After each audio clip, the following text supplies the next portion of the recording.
Hi guys, thank you for joining me on another fragrance video. Tried to do a few recently, a few weeks back, managed to knock a few out, but as always life gets in the way, so it's been probably a month or so since my last video. But for this one I thought I'd do something I don't do particularly often. I tend to do single reviews of fragrances. For this one I'm going to cover a number of different fragrances, and as you can see we're going to be touching on fragrances that I bought and I've come to dislike. Fragrances that I regret purchasing for a variety of reasons. Now, there's only 5 on this list, and I'm not saying that they're particularly bad fragrances. In actual fact, 2 of the fragrances on the list actually smell very good, but they're regrettable purchases, should I say, because they just lack something. But we'll cover off as we go along, and we'll start with this guy in front of you. It is Wow from the house of Joop, or Joop, as people in Britain tend to call it. It's actually pronounced Joop, apparently. This fragrance came out back in the beginning of 2017, so 3 years ago, and I bought this probably the first week of its release, which is not something I do very often. But the day I bought this, I was feeling a little ill. I went into Boots, and they had this on display as they were pushing it as this new product, and at the first bat, through my clogged up nose, it actually smelled pretty good. Got it home, wore it for about a week, if that. Really came to dislike it. I think maybe because I was ill, the reason why it smells so good is because it's quite a medicinal fragrance. It's a sort of spicy fragrance that fairly linear, quite chemically, and yeah, it's not one I would recommend wasting your money on, to be fair.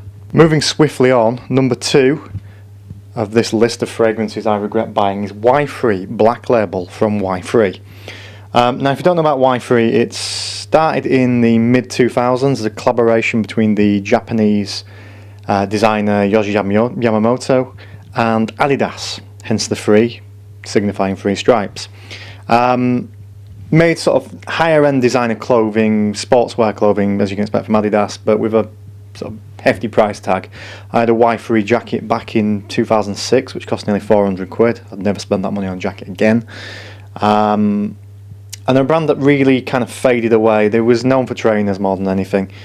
Came across this fragrance about 18 months ago though, bought it completely blindly, didn't even know that Y3 had moved into the perfumery market, and I can see why I haven't heard anything about this fragrance, because it is terrible.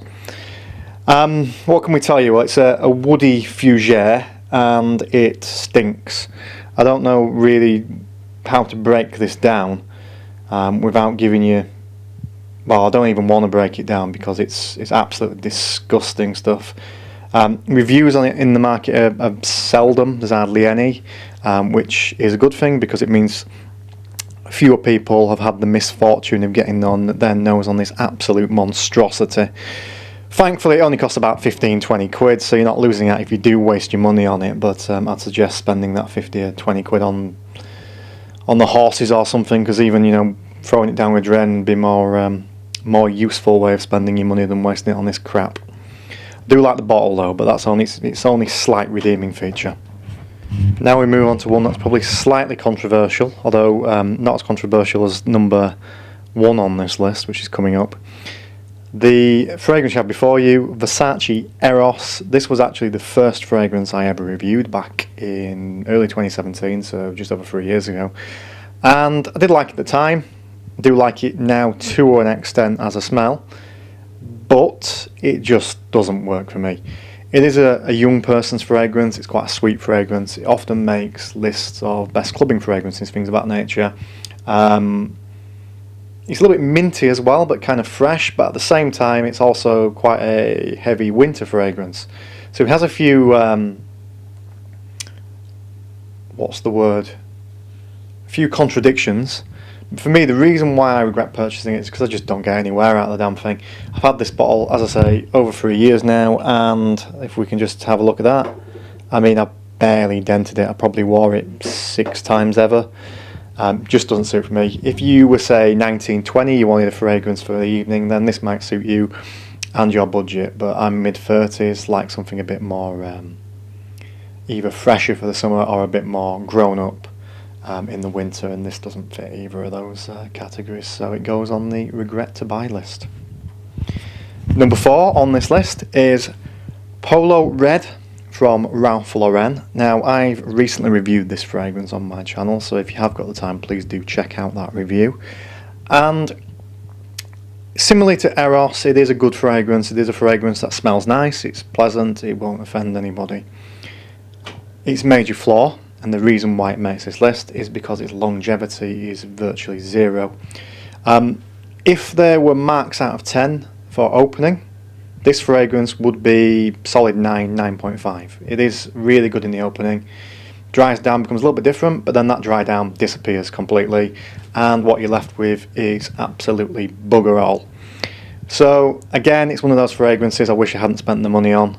The only thing that I got really good out of this fragrance, other than that 30-second opening, is it did come with a free bag, which was quite nice, but you shouldn't really be making your purchases of fragrances based on such things. Anyway, moving on to the last fragrance on this list, and it is a really controversial one.